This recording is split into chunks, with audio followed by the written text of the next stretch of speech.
went down fighting there, of course, but in the end, is it fair to say, beaten by a better side? Yeah, South Africa definitely played the better cricket over the course of the 3 Test matches. I mean, you know, I think this Test match was kind of how I envisaged all 3 Test matches going, very tightly fought. You know, small margins between the sides, and you know, one drop catch or good bit of play could be the difference between winning and losing. And you know, we're obviously bitterly disappointed to come out on the wrong side of the result in this game. But I can't fault the commitment and hunger and desire and application that everyone showed in this game. And I thought it was a fantastic effort from our players. But South Africa were just a bit too good, and you know, they deserve all the credit they get. You know, they've outplayed us over the course of the 3 Test matches, and you know, we've got to take that on the chin and try and work out why that was the case and how best to move forward. Seemed the team was committed to go for the win all day. There was no suggestion or thoughts of you know, going for the draw, for example. No. I mean, obviously there's no value in a draw in this circumstance. A draw has got honour at times.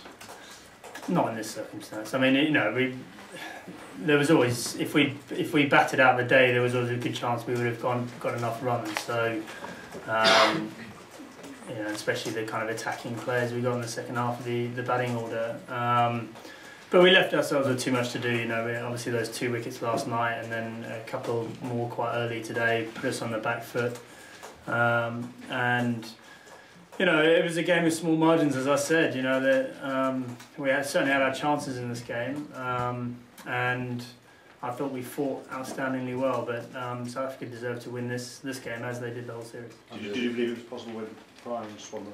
I thought it was just getting into the realms of possibility. You know, I think if they'd put on another 20 or so, then suddenly it would have looked like a fairly even contest. But you know, obviously South Africa always had the new ball up their sleeve, which was quite a big card to pull out.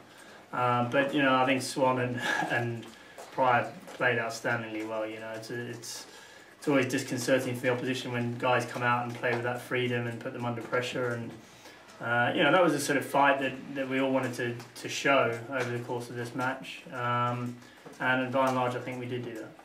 So the title of the best Test team has seemed a bit of an uneasy burden for you the last 12 months. Have you any idea why that's been the case?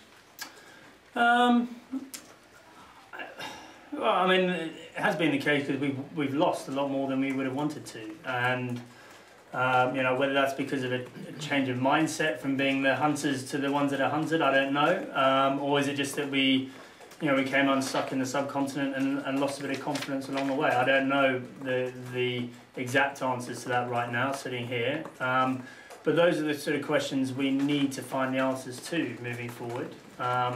Obviously, the mindset switches straight away again for us being the hunters again, and maybe that suits us a little bit better at the moment, and that should you know, give us the impetus and I suppose the catalyst to go on and play some better cricket over the coming months. You said you needed to work out why it was the case that South Africa have been the better side in this series. What are your immediate thoughts? Well, I mean, the obvious things to focus on, I think, is, you know, our batting was below par comparatively to theirs against a good bowling attack, and we dropped catches. And you know, in a 3 Test series in particular, you know, dropping those sort of catches against a good batting lineup, you know, can be the difference between winning and losing games. So those are the obvious things. So yeah, I mean, obviously we've got to sit back and have a look at everything, really. Have a look at how we're training, you know, everything that we can control. Can we do it better? And those are the sort of questions we've got to ask ourselves. It's quite an unusual, I suppose, build up to the match. Once the game started, we were able to sort of put the Peters and the Fair out of your hands. Yeah, I think so. Yeah, I mean, yeah, it was a big thing in the build-up to the game, but because it was such a tight, absorbing Test match where, you know, it was very hard to take your eye off the ball, you know, it certainly wasn't something that crossed our mind.